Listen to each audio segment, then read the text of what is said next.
It's election time in the land of spicy noodles, aka Indonesia. But hey, don't let the excitement fool you, because there's a slight possibility that things will make a turn for the bizarre. So what's going on?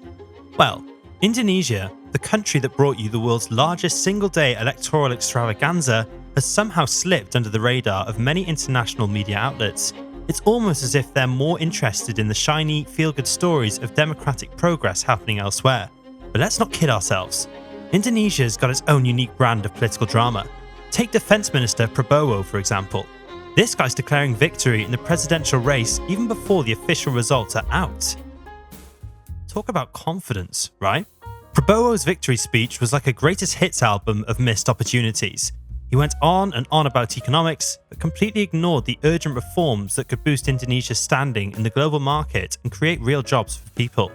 Will Prabowo's victory speech turn out to be a comedy of errors?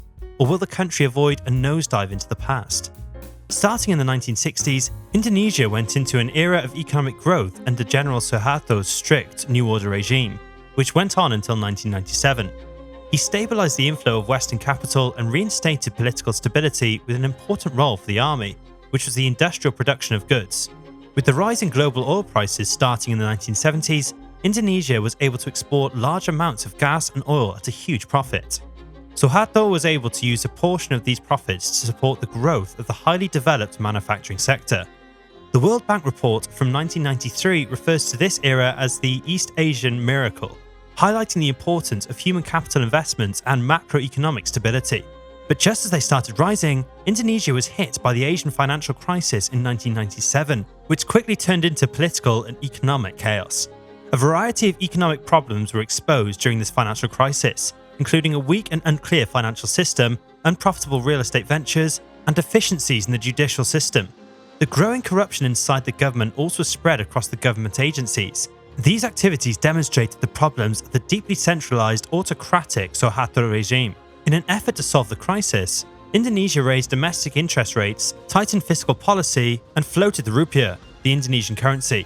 Not just that, but Indonesia and the IMF agreed in 1997 on an economic reform package that would remove some of the nation's most harmful economic policies and stabilize the macroeconomic environment. Rapid currency depreciation caused the public debt to rise to $60 billion by November 1997, placing a heavy burden on the government's finances.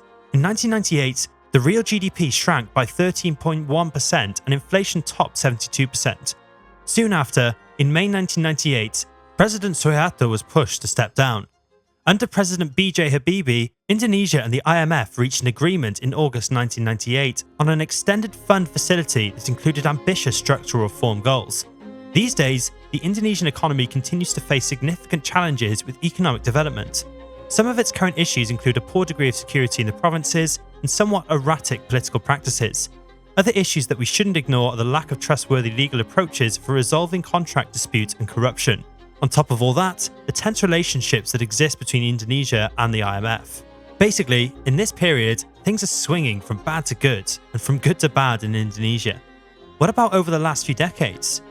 But before we go into it, if you like this video so far, please consider liking and subscribing to our channel. Let's breathe a sigh of relief because Indonesia had a remarkable surge in exports during the 2000s, particularly over the 5 years leading up to the global financial crisis of 2008 to 2009. One of the biggest reasons is because exports increased rapidly, rising by almost 120% between 2003 and 2008. This incredible rise outperformed the already outstanding performance observed in the early 1990s by a significant margin. How did they do this? Well, a huge portion of this high performance was caused by the booming commodities market. During this time, commodity exports increased by 180%. This growth was notably quicker than the 75% growth of the manufacturing sector. This is very different compared to the early 1990s export boom, which was primarily propelled by rapid increasing manufacturing exports. The sharp rise in exports was fueled by both non-renewable resource commodities such as oil and gas and renewable resource commodities including vegetable oils and rubber. Indonesia is so lucky. Prices of non-renewable and renewable resource commodities increased and demand from neighboring nations increased dramatically at the same time. Exports to Japan doubled, and to China it tripled, and to India it quadrupled. But you know what? Although total exposure to the region remained relatively consistent, exposure to emerging market countries next door expanded significantly. But this isn't the only reason as to why Indonesians experienced their miracle. Their tourist sector is also thriving. Over 14 million visitors entered the nation in 2017, up more than 2 million from the year before.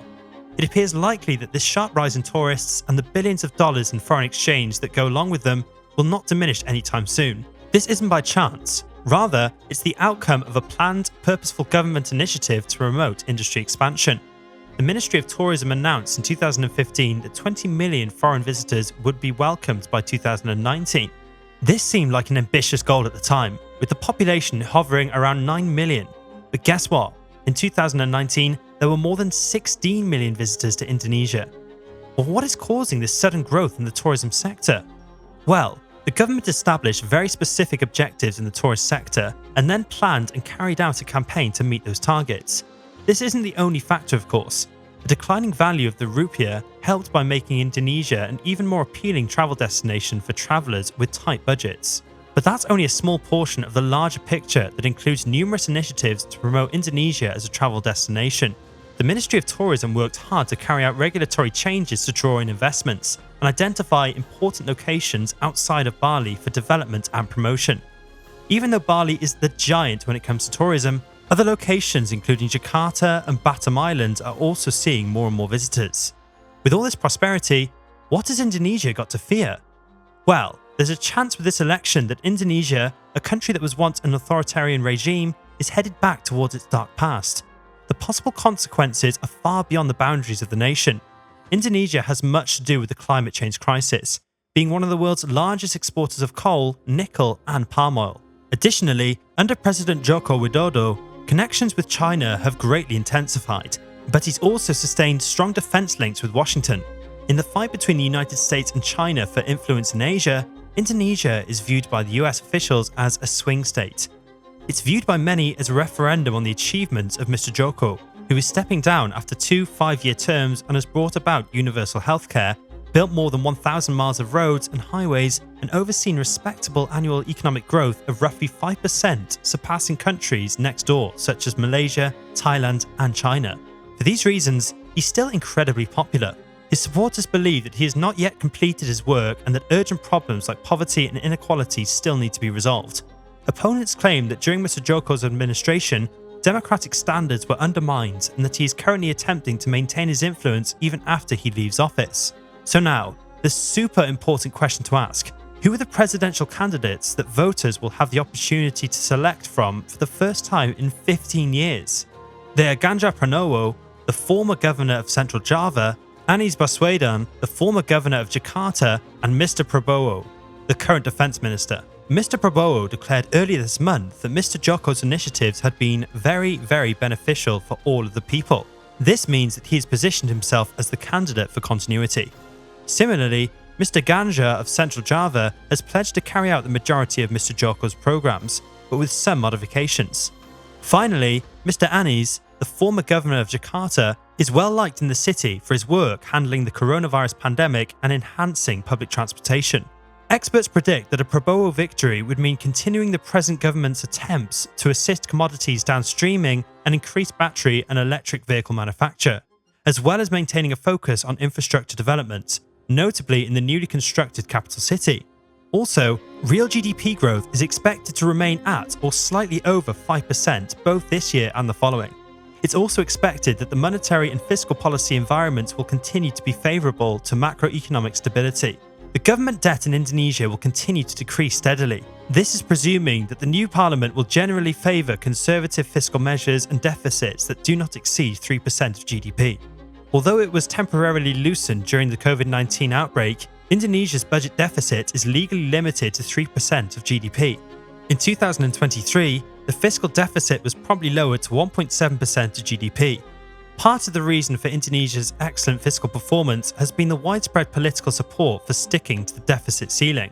In order to govern with a majority, Prabowo would need to form a multi-party coalition, according to preliminary results from the legislative elections, which were also held on February 14th.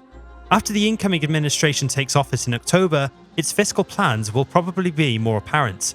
Indonesia is still waiting for a leader who is willing to be honest with voters about the unpopular changes that must be made in order to give investors the opportunity to create the massive job boom that every candidate claims would occur. So all eyes towards Indonesia. Thanks for watching till the end. If you enjoyed this video, make sure to hit the like and subscribe buttons to receive more content. See you in the next video.